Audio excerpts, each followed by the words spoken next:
New sponsor by Lords furniture জগতের এক উজ্জ্বল নাম।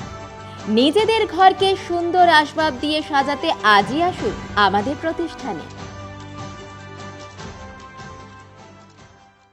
11 বছর পর আবারও জলপাইগুড়িতে বাবুপাড়ার একটি ভবনে দেশের বিভিন্ন প্রান্ত থেকে আসা প্রায় 300 জন শ্রী সারদা সংঘের সদস্যদের উপস্থিতিতে শুক্রবার থেকে শুরু হলো সর্বভারতীয় শ্রী সারদা সংঘের 59তম বার্ষিক প্রকাশ্য সম্মেলন। এই সম্মেলন 27শে ডিসেম্বর থেকে 29শে ডিসেম্বর পর্যন্ত অনুষ্ঠিত হবে। আজ প্রথম দিন বিকেলে অনুষ্ঠান প্রাঙ্গণে জলপাইগুড়ি সারদা সংঘের পতাকা উত্তোলনের পাশাপাশি সম্মেলনের সভাপতি জলপাইগুড়ি রামকৃষ্ণ মিশন আশ্রমের সম্পাদক শ্রীমৎ স্বামী শিব প্রেমানন্দজি মহারাজের হাত দিয়ে প্রদীপ প্রজ্বলন করে সর্বভারতীয় শ্রী সারদা সংঘের জলপাইগুড়ি শাখার 3 দিন ব্যাপী অনুষ্ঠানের শুভ সূচনা হয়। মহারাজের পাশাপাশি প্রদীপ প্রজ্বলন করেন ডক্টর রশ্মি রায়, সভানেত্রী সর্বভারতীয় শ্রী সারদা সংঘ শিপ্রা সহায়, সাধারণ সম্পাদিকা সর্বভারতীয় শ্রী সারদা সংঘ উষা ব্যানার্জি, সম্পাদিকা সর্বভারতীয় শ্রী সারদা সংঘ জলপাইগুড়ি শাখা। পরিবেশিত হয় উদ্বোধনী সঙ্গীত। অতিথিদের হাত দিয়ে উদ্বোধন হয় সম্মেলনের বার্ষিক পত্রিকার। এরপর স্বাগত ভাষণ দেন উষা ব্যানার্জি, সম্পাদিকা শ্রী সারদা সংঘ জলপাইগুড়ি। পরবর্তীতে বক্তব্য রাখেন শ্রীমৎ স্বামী শিব প্রেমানন্দজি মহারাজ, ডক্টর রশ্মি রায়, শিপ্রা সহায়। এরপর অনুষ্ঠিত হয় বিভিন্ন সাংস্কৃতিক অনুষ্ঠান। আজকের এই অনুষ্ঠানে সারদা সংঘের উপস্থিত সদস্যদের পাশাপাশি অনেক পথ চলতি মানুষের উপস্থিতি লক্ষ্য করা যায়।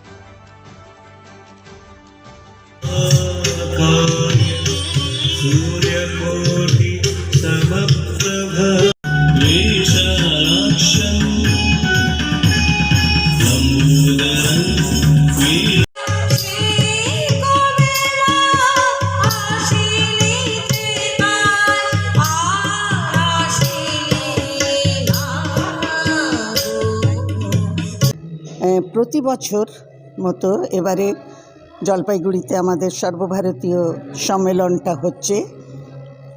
এটা প্রতি বছরই এক একটা স্টেটে হয়ে থাকে। তাতে অ্যানুয়াল জেনারেল মিটিং, যেটা বার্ষিক আমাদের সভাটা হয়, সেটা হবে। তাছাড়া এক্সিকিউটিভ কমিটির মিটিং হবে। এই জন্যে প্রতি বছর এক একটা স্টেট আমাদের ইনভাইট করে।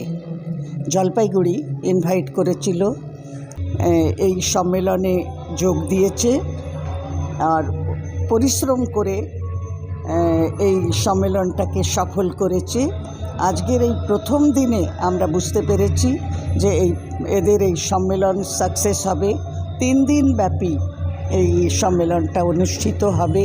এরা সব ব্যবস্থাপনাগুলো, যা বাইরের থেকে আমাদের 200 মেম্বার এসেছে সর্বভারতীয় সারদা সংঘের, এরা থাকার ব্যবস্থা, খাবার ব্যবস্থা, বেড়াতে নিয়ে যাবার ব্যবস্থা, সন্ধেবেলায় সাংস্কৃতিক অনুষ্ঠানের ব্যবস্থা সুন্দরভাবে করেছে। আমাদের এখানে প্রতি বছর সম্মেলন হয় সারদা সংঘের, অল ইন্ডিয়াতেই, একবার এক এক স্টেটে সেই শহরে হয়।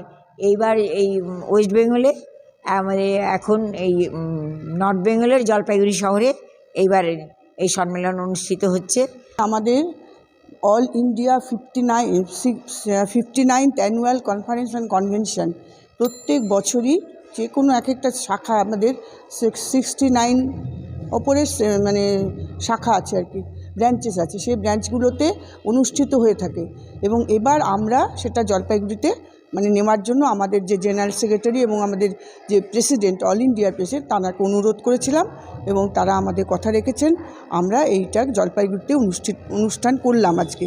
এটাই আজকে প্রথম দিন আমাদের। ছিলেন বিশেষ অতিথিরূপে ছিলেন শিব প্রেমানন্দজি মহারাজ, রামকৃষ্ণ মিশন সম্পাদক, রামকৃষ্ণ মিশন আশ্রম জলপাইগুড়ি।